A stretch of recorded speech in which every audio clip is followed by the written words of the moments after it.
ନମସ୍କାର।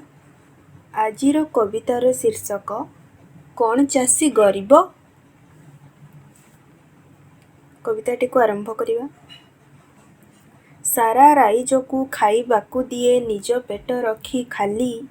ସାରା ରାଇଜକୁ ଖାଇବାକୁ ଦିଏ ନିଜ ପେଟ ରଖି ଖାଲି।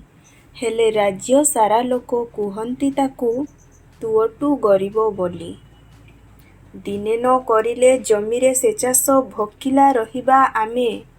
ଦିନେ ନ କରିଲେ ଜମିରେ ସେ ଚାଷ ଭୋକିଲା ରହିବା ଆମେ। ସେଥିପାଇଁ ସେ ଯେ ସବୁ ଦିନ ଯାଏ ଜମି ଚାଷର କାମେ। ଦିନ ରାତି କିଛି ଦେଖେ ନାହିଁ ସେ ମନ ଦେଇଥାଏ କାମରେ। ଦିନ ରାତି କିଛି ଦେଖେ ନାହିଁ ସେ ମନ ଦେଇଥାଏ କାମରେ। ତାହାରି ଯୋଗୁଁ ତ ସବୁ ବଡ଼ ଲୋକ ପେଟ ଭରି ମୁଠେ ଖାଏରେ। ଯେଉଁ ଲୋକ ଆଜି ବଞ୍ଚି ନ ରହିଲେ ଭୋକରେ ସମସ୍ତେ ମରିବ। ଯେଉଁ ଲୋକ ଆଜି ବଞ୍ଚି ନ ରହିଲେ ଭୋକରେ ସମସ୍ତେ ମରିବ। ଆପଣ କୁହନ୍ତୁ ସେହିପରି ଲୋକ ଚାଷୀ କ'ଣ ଅଟେ ଗରିବ?